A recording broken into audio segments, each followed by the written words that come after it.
장래와 진급의 기쁨을 맞이한 교회학교 학생 여러분, 혹시 장래 희망이 뭐예요? 라는 질문을 받으면 어떤 생각이 드십니까? 우리 친구들 자신 있게 대답할 수 있어요? 자신 있게 대답할 수 있죠. 어른들은 어떠신가요? 어릴 적 가슴 뛰던 그 꿈을 지금도 간직하고 계십니까? 아니면 그 꿈을 이루며 살고 계십니까? 오늘날 많은 청소년들이 꿈을 생각하기보다는 생존을 먼저 고민하는 시대에 살고 있습니다. 좋은 대학, 안정적인 직장이라는 그 목표는 있지만 그것을 통해서 무엇을 이루고 싶어 하는지 진짜 꿈을 이야기하기는 점점 어려워지고 있습니다.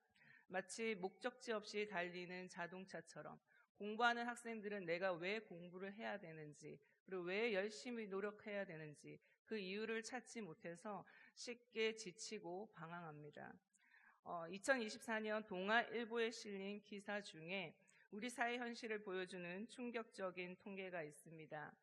2024년 기준으로 10살 미만 어린이들 중에 정신질환으로 병원에 진료를 받은 수가 93,655명입니다.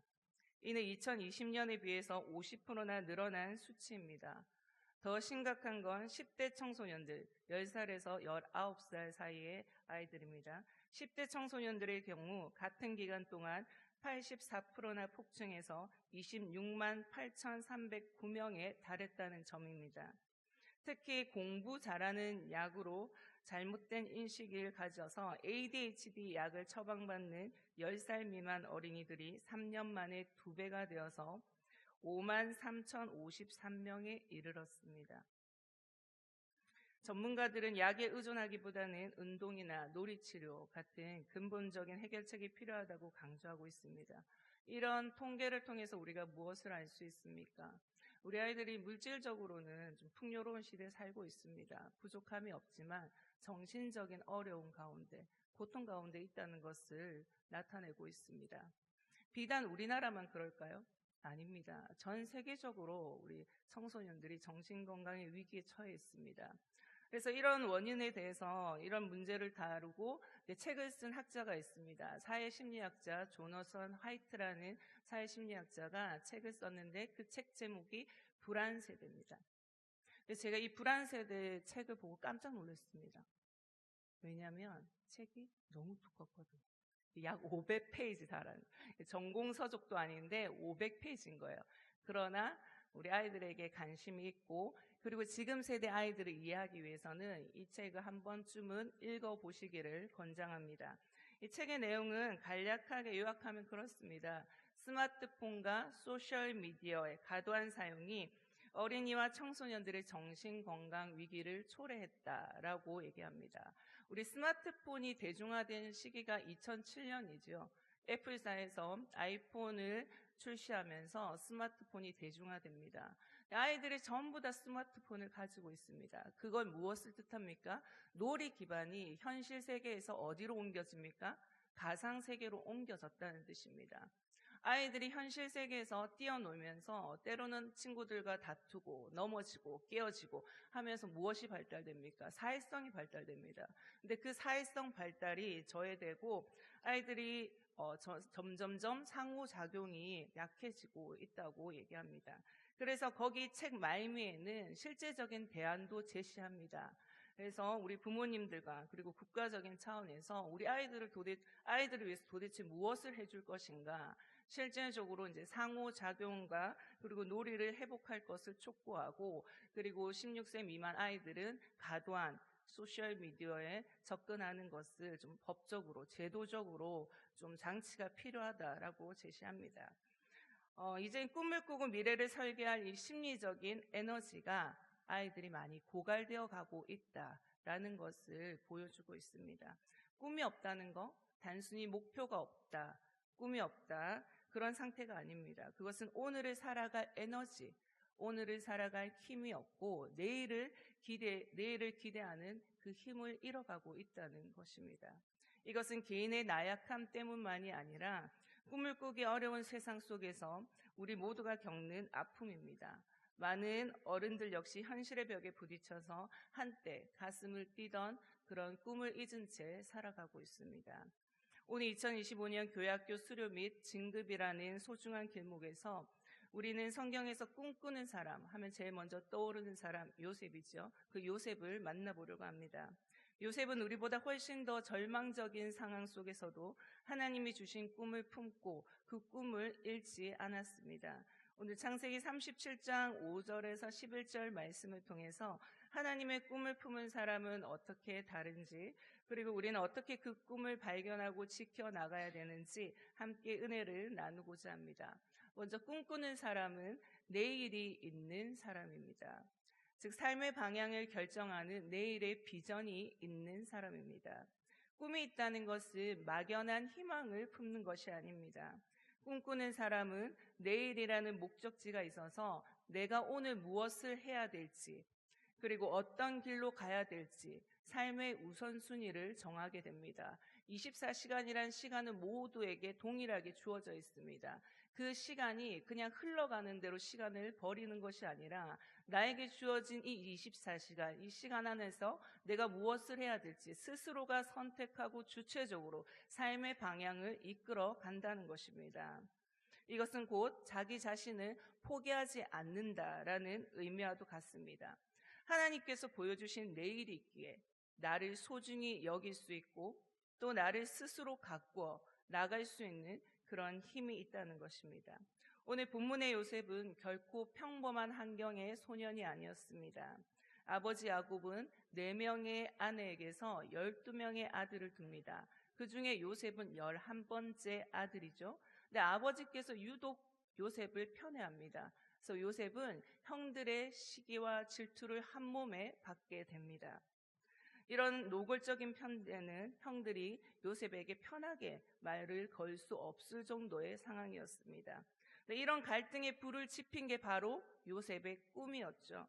17세 소년 요셉은 2가지 꿈을 꿉니다. 오늘 본문 7절에 보시면 첫 번째 꿈은 밭에서 형들의 곡식단이 요셉의 단에게 절을 하는 꿈입니다.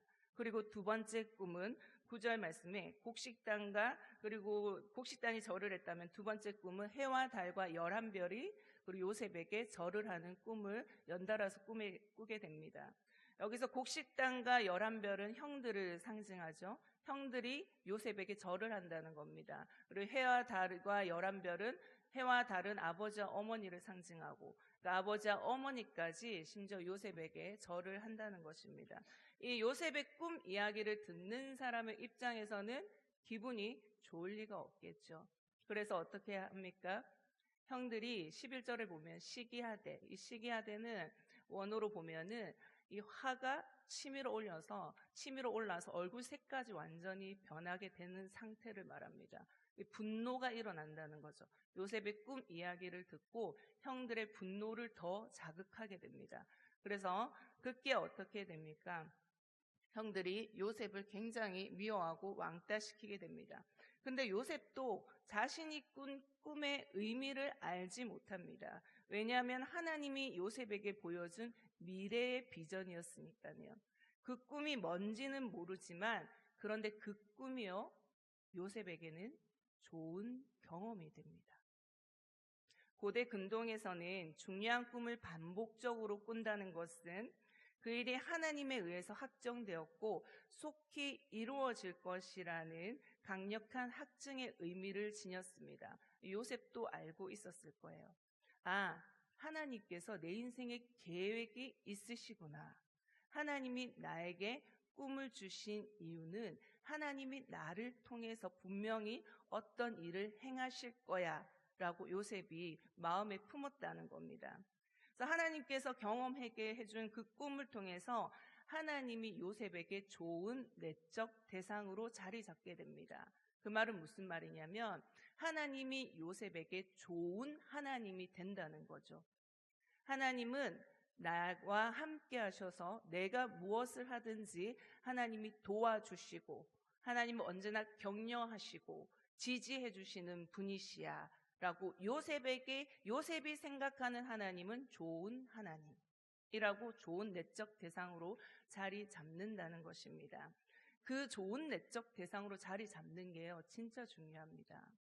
왜냐하면 요셉이 이후에 앞으로 좋은 경험만 있는 게 아니거든요.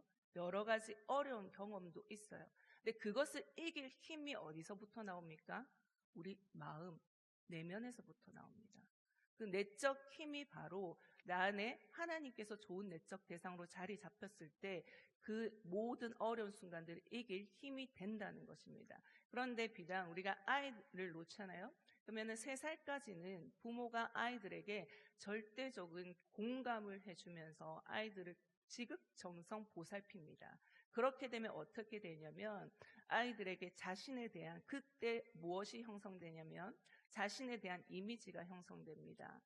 자신이 긍정이든 부정이든 난 이런 사람이야 라는 그런 이미지가 형성되고, 타인에 대한 이미지가 형성돼요. 긍정이든 부정이든.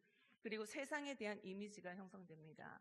부모의 절대적인 그 공감을 통해서 자녀들은 세상을 바라보는 눈, 그리고 자신을 바라보는 눈, 그리고 타인을 바라보는 눈이 형성된다는 거예요. 그러면 언제까지 아이들에게 맞춰줘야 되냐?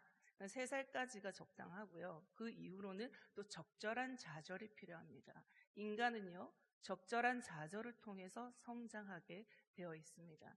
그런데요, 여러분, 3살까지 또 그 부모로 인해서 절대적인 공감을 받지 못했다 하더라도 그 이후에 좋은 내적 대상, 좋은 어른을 만나면요, 나를 지지해주고 그리고 나에게 좋은 경험이 되는 그런 대상을 만나게 되면 자기에 대한 이미지, 혹시 부정적으로 형성되었다 하더라도, 그리고 세상을 바라보는 이미지가 부정적으로 형성되었다 하더라도 다시 그 대상을 통해서 이미지가 긍정으로 재형성되게 되어 있습니다.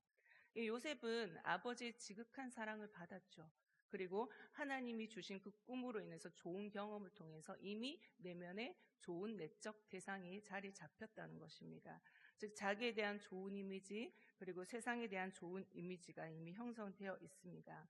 바라기는 우리 교회도 아이들에게 좋은 대상, 안정감 있고 편안한 대상이 되어 주셔서 아이들이 자신을 신뢰하고 세상을 신뢰할 수 있는 힘이 생겨나길 바랍니다. 두 번째, 꿈꾸는 사람은 기다림이 있는 사람입니다. 기다림을 통해서 절망을 이기는 믿음의 인내가 형성됩니다. 하나님이 요셉에게 좋은 내적 대상이 되어주셨고, 또 하나님께서 요셉에게 꿈을 주셨지만 그 꿈을 이루는 과정은 결코 순탄치 않다는 겁니다. 때로는 울퉁불퉁한 비포장도로 자갈길을 걸어야 됩니다. 좋은 경험뿐만 아니라 쓰라린 경험도 반드시 있다는 것입니다. 그 쓰라린 경험은 또 우리 아이들마다 다 다양할 겁니다. 공부하는 학생들 같은 경우에는 공부의 실패, 좌절감을 맛볼 수 있고, 또 때로는 자기가 배우는 거에 대해서 또 좌절을 맛볼 수 있고, 그리고 친구 관계에서 또 어려움을 경험할 수 있습니다. 다양한 쓰라린 경험이 있습니다. 그런데 인간은 누구나 그런 쓰라린 경험을 겪게 된다는 거죠. 그런데 이 좌절의 순간에 필요한 것은 바로 기다림입니다, 여러분. 이 기다림은 아무것도 하지 않고 시간을 보내는 수동적인 상태가 아닙니다. 그것은 어려운 상황 속에서도 사람을 탓하거나 환경을 탓하지 않고 하나님의 때를 기다리며 그분을 신뢰하며 믿음으로 인내하는 적극적인 행위입니다. 꿈이 주는 힘은 현재의 아픔, 그리고 고난, 억울함을 견디게 하는 원동력이 된다는 것이죠. 즉 내 인생 여기서 끝나지 않았어. 하나님께서 반드시 나를 통해 그분의 뜻을 이룰 것이다 라는 확신이 무엇을 형성하냐면 믿음을 만들어냅니다. 그리고 우리를 절망의 자리에서 다시 일으켜 세웁니다. 우리 교학교 학생들 한번 따라해 보세요. 내 인생은 여기서 끝나지 않았어. 하나님은 반드시 나를 통해 그분의 뜻을 이루실 거야. 여러분이 생각하는 끝은 끝이 아닙니다. 하나님은 여러분 인생 가운데 여전히 일하고 계십니다. 하나님 여러분을 통해서 반드시 하나님의 계획을 이루실 겁니다. 본문에서 놀랍게도 요셉의 고난이 무엇 때문에 시작됩니까, 여러분? 꿈 때문에 시작됩니다. 요셉의 어려움은 꿈 때문에 시작됩니다. 형들이 그의 꿈 이야기를 듣고 요셉에게 시기심이 폭발해서 요셉을 더욱 미워했죠.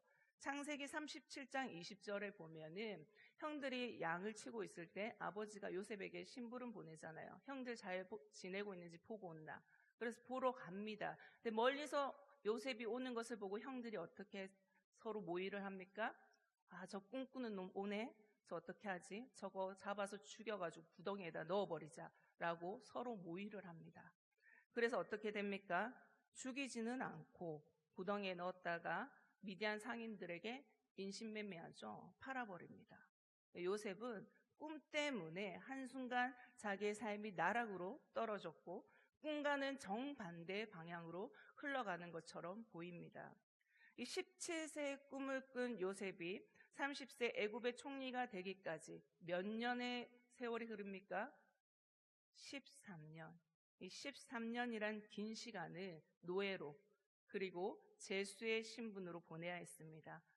처음엔 구덩이에서 그리고 보디발의 집에서 그리고 감옥에서 하나님이 주신 꿈을 붙들면서 요셉은 기다려야 했습니다, 여러분. 이 긴 기다림의 시간은 요셉의 믿음을 연단하는 시간이었고 또 한 나라의 지도자로서 한 나라를 다스릴 그 역량을 갖추게 하는 하나님의 훈련 과정이었습니다. 그것은 하나님의 예비하신 축복을 감당할 만한 그릇으로 준비시키기 위한 과정이기도 했습니다. 그런데 이 중요한 것은 이 고통의 과정 가운데 하나님께서 요셉을 혼자 내버려 두지 않았다는 겁니다. 언제나 하나님께서 요셉과 함께 하셨다는 것이죠. 여러분, 기다림은 홀로 버티는 시간이 아니라 홀로 내버려진 시간이 아니라 하나님과 가장 가까워지는 시간입니다. 여러분, 하나님이 주신 꿈을 받고 기다리는 사람들은 인생에서 정말 쓰라린 경험 누구나 할 수 있습니다.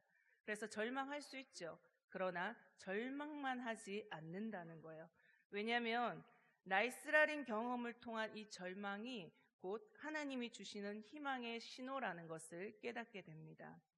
우리가 생각한 끝이 뭐라고요? 곧 하나님의 시작이 되십니다, 여러분. 우리는 우리의 수준대로 하나님을 생각할 수밖에 없습니다. 내가 가진 하나님의 이미지가 다 다릅니다. 우리의 수준대로 하나님을 생각해서 우리가 흔히 하는 실수가 뭐예요? 내가 기도하고 내가 성경 읽고 내가 예배 드려도 우리가 속으로는 어떤 생각을 가지냐면 안 될 거야. 내 머리로는 공부하기 글렀어. 내 환경이 좋아지지 않을 거야. 라는 이런 안 될 거라는 믿음을 가지고 기도하고 있다는 거예요. 그리고 하나님께서 분명히 말씀을 통해서 내가 반드시 너를 통해서 나의 계획을 이룰 거야. 내가 너를 사용할 거야. 라고 이렇게 말씀하시는데도 우리는 속으로 에이, 하나님 농담하지 마세요. 라고 온몸으로 부정하고 있다는 거예요. 그게 우리의 모습일 수도 있다는 겁니다. 그런데 그런 나의 불신앙이 하나님에 대한 좁은 그 생각이 언제 깨어지냐면 바로 나의 쓰라린 경험을 통해서. 근데 쓰라린 경험만 있으면 안 돼요. 쓰라린 경험을 통해서 좌절하고 있을 때 미세하게 들리는 하나님의 음성. 하나님의 음성이 레마로 들려질 때, 내 마음에 꽂힐 때, 그때 나의 좁은 생각, 하나님에 대한 생각이 깨어지면서 진짜 살아계신 하나님을 만나게 됩니다, 여러분. 그게 바로 하나님이 내 인생에 개입하시는 최고의 순간이 된다는 것이죠. 여러분, 예수님은 새 포도주는 새 술에 넣어야 된다고 얘기합니다. 새 포도주는 새 부대에 넣어야 된다 이렇게 말씀하시죠. 새 술은 성령이 부어주시는 축복과 능력을 뜻하고 새 부대는 우리의 마음밭, 즉 생각을 뜻합니다. 하나님이 우리를 통해 이루실 그 꿈을 감당하는 사람이 되게 하려고 하나님은 우리의 부정적인 생각을 완전히 개조해 주신다는 겁니다. 그러면 어떻게 됩니까, 여러분? 여러분, 성경은 하늘의 초자연적 능력이 기록된 책이잖아요. 그리고 예수님의 삶도 기적의 연속이셨습니다. 예수님은 하나님의 기적을 행하셨어요. 하나님은 못하시는 것이 없는 분이시니 그 하나님을 믿는 나도 불가능이 없을 것이다 라는 믿음으로 우리의 믿음이 성장한다는 겁니다. 하나님이 나와 함께 계시는데, 예준아, 하나님이 나와 함께 계시는데 안 돼, 못해, 할 수 없다 하면 뭐죠? 그래요. 자기 입으로 얘기했어요. 제가 얘기 안 했습니다. 하나님이 계시는데 안 돼, 할 수 없어, 못해 하는 건 하나님을 무시하는 거나 다름없죠. 그러므로 하나님이 우리와 함께 하신다면 여러분, 할 수 있다, 해보자, 긍정적이고 적극적이고 창조적인 생각을 하게 된다는 것입니다. 기다림 속에서의 쓰라린 경험은 우리의 믿음이 새롭게 되어서 성장하는 시간이 될 겁니다. 그러므로 각자 어두운 시간 속에서 하나님이 우리와 함께 하심을 믿기만 하면 됩니다. 하나님이 여러분과 함께 하심을 믿기 바랍니다. 세 번째, 꿈꾸는 사람은 기대가 있는 사람입니다. 꿈꾸는 사람은 언젠간 이루어지겠지 막연하게 기다리는 사람이 아닙니다. 미래에 대한 기대가 있기 때문에 오늘 내가 할 수 있는 거, 여러분들이 지금 여러분이 있는 자리에서 할 수 있는 것을 목표를 세우고 구체적으로 행동하게 됩니다. 많은 사람들이 완벽한 때를 기다립니다. 조금 더 준비되면, 환경이 좋아지면 라고 그 때를 기다립니다. 그거는 무엇을 의미합니까? 실패에 대한 두려움, 그리고 다른 사람 평가에 대한 걱정이 발목을 잡기 때문입니다. 그러나 하나님의 주신 그 꿈에 대한 기대는 그 모든 두려움을 뛰어넘어서 오늘의 작은 한 걸음을 내딛게 하는 용기를 줍니다. 성경은 요셉이 노예 생활과 감옥살이를 하면서 어떻게 지냈는지 상세히 기록하고 있습니다. 불평하고 절망하는 데만 시간을 보내지 않아요. 즉, 불평과 절망을 선택하지 않았다는 겁니다. 나에게 주어진 오늘 그 일에 최선을 다했습니다. 지금 당장 내 눈에 보이지 않는 미래입니다. 지금 당장 내 꿈이 이루어지지 않았습니다. 그렇지만 현실에서 무엇을 선택한다고요? 부정이 아니라 긍정을 선택한다는 겁니다. 그래서 요셉은 보디바 집에서 성실함으로 인정받아서 가정 총무가 됐고, 또 억울하게 감옥에 갇혔지만 간수의 신임을 얻어서 감옥의 모든 살림살이를 처리했습니다. 여호와께서 요셉과 함께 하심으로 형통한 자가 되어 라는 말씀이 계속해서 반복해서 나옵니다. 즉, 요셉이 절망적인 상황 속에서도 부정보다 긍정을 선택할 수 있었던 것은 하나님이 주신 그 꿈에 대한 기대, 그 기대 때문이었습니다. 자신의 상황이 여기서 끝나지 않을 것이라는 기대를 품고 있었다는 거죠. 그래서 요셉의 기대는 개인의 성공을 넘어서 7년 풍년과 흉년을 대비해서 한 나라와 온 민족을 구원하는 하나님의 더 큰 계획으로 이어졌습니다. 또 요셉의 꿈은 자신만을 위한 꿈이 아니었죠. 결국 자신을 괴롭혔던 형들과 그리고 온 가족, 나아가 온 세상을 기근에서 구원하고 이스라엘이라는 거대한 민족을 이루게 하시려는 하나님의 상상을 초월하는 계획이었습니다. 여러분, 나중에 환경이 좋아지면 할게, 조금 더 내 머리가 맑아지면이 아니라 지금 오늘 당장 여러분이 할 수 있는 것을 해보기 바랍니다. 상황을 피하고 도망가는 것이 아니라 지금 나를 행동하게 하는 힘, 바로 하나님을 향한 기대에서 나옵니다. 말씀을 정리합니다. 하나님이 주신 꿈을 꾸는 사람은 방향을 아는 내일이 있고, 고난 속에서도 주님과 동행하는 기다림이 있으며, 그리고 오늘을 움직이는 기대가 있는 사람입니다. 그리고 이 모든 근원은 내 능력이나 노력이 아니라 하나님이 주신 꿈입니다. 하나님께서는요, 우리 인생의 좋은 경험, 나쁜 경험, 그리고 때로는 이 쓰라린 경험까지 사용하셔서 여러분들을 놀라운 하나님의 작품으로 빚어 가십니다. 여러분의 꿈을 품고 나아가는 과정 결코 만만치 않을 겁니다. 그 과정들이 좋아지는 게 아니라 오히려 더 나빠지는 것처럼 보일 수도 있을 거예요. 하지만 여러분, 하나님과 함께하는 자는 결코 인생이 나빠지지 않습니다. 여러분이 겪는 혼란과 그리고 아픔, 그 모든 것들은요, 오히려 여러분이 소망의 항구에 더 빨리 가고 있다. 내 꿈이 빨리 이루어지고 있다는 그 뜻입니다. 그러므로 하나님의 손에 여러분 자신을 온전히 맡기시기 바랍니다. 여러분의 인생의 모든 것을 합력하여 선을 이루시는 최고의 예술가로 여러분의 상상을 뛰어넘는 위대한 삶을 살도록 하나님이 여러분을 빚어 가실 겁니다. 오늘부터 여러분 질문하세요. 하나님, 제게 주신 꿈이 무엇입니까? 그리고 구체적으로 여러분들이 작은 노트, 끝노트를 만들어 보시는 건 어떻겠습니까? 그 끝노트라도 만들어서 적어 보세요. 기록해 보세요. 하나님이 나를 향한 그 꿈이 무엇인지, 그리고 과연 내가 무엇을 좋아하고 잘하는지, 무엇에 관심이 있는지 하루하루 기록하는 삶을 살아보기 바랍니다. 그 기록이 쌓이면 결국 그 기록을 통해서 하나님의 부르심을 발견하게 될 것이고, 그 기록을 여러분들이 펼쳐서 보잖아요. 그럼 그 기록 가운데서 살아계신 하나님을 또 만날 수 있을 것이고, 하나님의 음성이 들릴 것입니다. 한번 도전해 보시기 바랍니다. 그리고 사랑하는 성도님 여러분, 혹시 현실에 치여서 잊고 있던 꿈이 있으십니까? 내 나이에 무슨 하면서 포기했던 하나님의 부르심이 있으십니까? 오늘 다시 그 말씀을 마음에 품고 기도해 보시기 바랍니다. 하나님의 꿈에는 너무 늦은 때란 없습니다.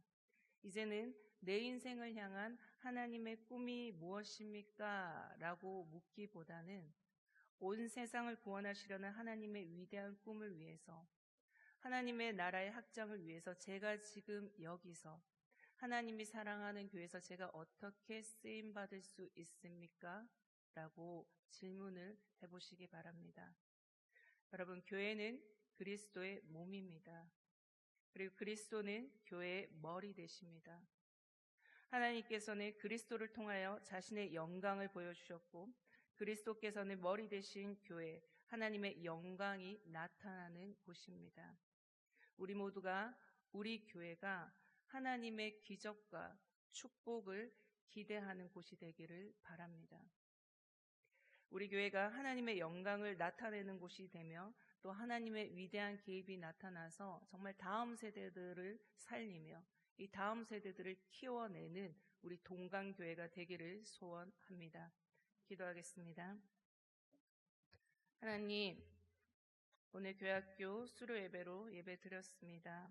하나님, 우리 친구들 꿈을 꾸며 살아가기에는 참 힘든 시대에 살아가고 있습니다. 그 꿈을 꾸고 꿈을 마음에 품을 수 있는 내면 힘이 약한 우리 다음 세대들에게 하나님, 이 교회가 좋은 대상이 되게 해주시고, 또한 교회에 있는 모든 성도님들이 우리 아이들에게 좋은 대상이 되어 주어서 그 마음 가운데 꿈을 품을 수 있는 내면의 힘이 생기게 하여 주시고, 무엇보다도 예배 가운데 살아계신 하나님을 만남으로 말미암아 하나님이 주시는 그 내면의 힘을 통해서 세상을 이기고 또 세상 가운데 나아가 무엇이든지 도전하며 실패를 두려워하지 않고 도전하며 나아갈 수 있는 강하고 담대한 믿음을 소유한 우리 다음 세대들이 되게 하여 주십시오. 우리 다음 세대들을 통해 하나님이 계획하신 놀라운 꿈이 있습니다. 하나님 기대합니다. 하나님께서 그 행하실 놀라운 일을 기대하며 함께 기도하며 이 다음 세대들을 키워낼 수 있는 우리가 될 수 있도록 도와주십시오. 감사하며 예수님 이름으로 기도합니다.